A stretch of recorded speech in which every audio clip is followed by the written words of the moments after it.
Hier, nous avons découvert la vieille ville de Montluçon. Nous allons aller outre-Cher. Nous allons aller sur la rive gauche découvrir Villegosé, la ville nouvelle du 19e siècle dont le plan a été dressé en 1862 à l'initiative du maire de l'époque, Alexandre Duché, fondateur de la verrerie qui était la première usine montluçonnaise. Et de là, toute l'histoire industrielle de la cité de Montluçon est partie et on découvre à travers de nombreux témoins de l'architecture ce pan d'histoire essentiel de la ville de Montluçon. Au 19e siècle, Montluçon connaît un âge d'or grâce à la première révolution industrielle. Les usines fleurissent, le nombre d'habitants quintuple en 50 ans et le canal de Berry permet d'exporter partout en France le savoir-faire bourbonnais. 100 ans plus tard, subsistent encore des vestiges toujours visibles de ce qu'on appelle aujourd'hui la Belle Époque. Il y a par exemple cette église Saint-Paul, construite au milieu du 19e à la demande des ouvriers du quartier. Elle est imaginée par l'architecte Louis-Auguste Boileau. Vu de l'extérieur, le bâtiment semble banal, mais à y regarder de plus près, on aperçoit quelques spécificités, comme ce M de Montluçon, astucieusement disposé entre ombre et lumière. Mais le plus étonnant se trouve à l'intérieur. La particularité de cette église, déjà, c'est qu'elle a vraiment été voulue par tous les ouvriers, donc il y a vraiment une âme à l'intérieur. Et puis, c'est que toutes les structures sont en fonte et en fer. On a fait appel à un architecte, Louis-Auguste Boileau, qui était donc le spécialiste de l'époque pour ces structures métalliques. Eh oui, l'architecte a utilisé les matériaux innovants de l'époque, tout en conservant un style gothique. En France, il n'existe que quelques églises avec des structures métalliques. Si tout ce qui est rare est cher, alors cette église vaut de l'or. Plus discrète, cette salle communale située juste derrière l'église. Sa façade typique de l'époque est constituée de 3 arcs en plein cintre, c'est-à-dire des ouvertures en demi-cercle. Et l'architecture de cette maison du peuple devait égaler l'édifice religieux voisin. C'est Gilbert Talbourdeau, architecte montluçonnais, qui imagina ces superbes ferronneries. Et c'est à ce même architecte que l'on doit l'hôtel de ville. Ce n'est donc pas étonnant de retrouver en façade ces 3 ouvertures agrémentées d'un fin travail du fer. Plus surprenant, en revanche, ce bâtiment abrite un théâtre. Ici, seules 2 des pièces sont restées dans leur jus. Le hall d'entrée et le foyer.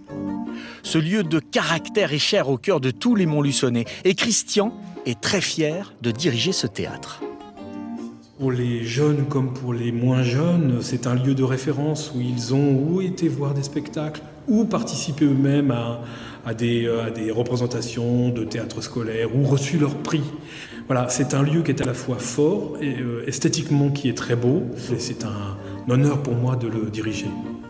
L'industrialisation au 19e siècle a créé une véritable dynamique dans la ville qui fait la fierté des Montluçonnais et laisse une trace indélébile dans leur mémoire. On est toujours fiers d'être Montluçonnais, hein. Garder un bon souvenir de l'industrialisation, oui, dans la mesure où ça a favorisé le travail et les ouvriers qui ont pu au moins gagner un salaire raisonnable et même important dans certains cas. Ces entrepreneurs qui faisaient fortune s'offraient des châteaux comme celui-ci, au pied de la cité médiévale.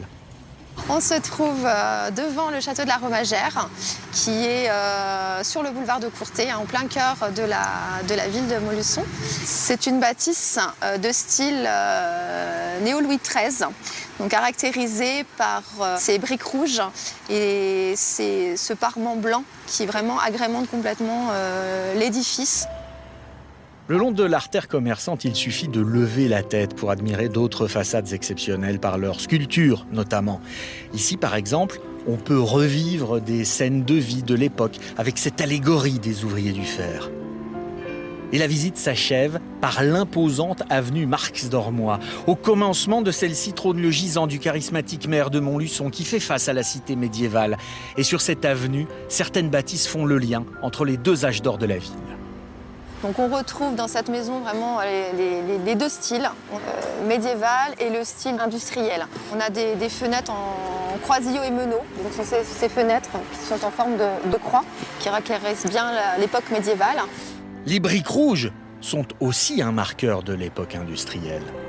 La beauté et la diversité de toutes ces façades s'accordent en fait avec beaucoup d'harmonie. Je prends plaisir vraiment à me balader, que ce soit sur cette avenue, sur le boulevard de Courtin, cité médiévale. Tous les quartiers de Montluçon ont vraiment un charme, ont une histoire. Et c'est ça qui est vraiment un plaisir à Montluçon, c'est de pouvoir se promener et avoir dans chaque quartier, chaque coin de la ville, une architecture et une ambiance différente et aussi toute une histoire très importante. Et toutes ces architectures forment une véritable richesse qui témoigne du caractère unique de Montluçon. Et c'est dans cette ville nouvelle que s'est donc écrite l'histoire récente de Montluçon, parce qu'il y a eu vraiment deux villes qui étaient opposées. Pendant longtemps, les notables et les commerçants étaient installés dans le vieux Montluçon et ils menaient la vie de la cité. Et l'Outrecher a été peuplé par les gens venus des campagnes qui venaient travailler, a été peuplé par les gens qui venaient d'autres cités industrielles, qui étaient transplantés ici, ils venaient de tous horizons et ils ont gagné au fur et à mesure la confiance de tout un chacun. Ce qui fait que Montluçon, en 1892, a été l'une des villes à élire pour la première fois un maire socialiste ici, en plus fondateur du Parti ouvrier. Et c'était Jean Dormoy, le père de Max Dormoy, dont Pierre nous parlera demain. Et d'ailleurs, en parlant de demain, alors gros coup de cœur. Ah oui, toute l'équipe. Le musée, alors là franchement, le MUPOP, le musée de la musique populaire, incroyable, extraordinaire. On est tous allés faire la balade hier. Tu en parles demain. Sujet demain dans Midi en France. Il y avait déjà depuis 1959 un musée, le musée de la Vielle, ici. Et puis depuis le 21 juin dernier, on a inauguré ce MUPOP, ce musée des musiques populaires, musée des musiques qui font vibrer, qui font bouger. C'est une véritable plongée dans les souvenirs de tout un chacun.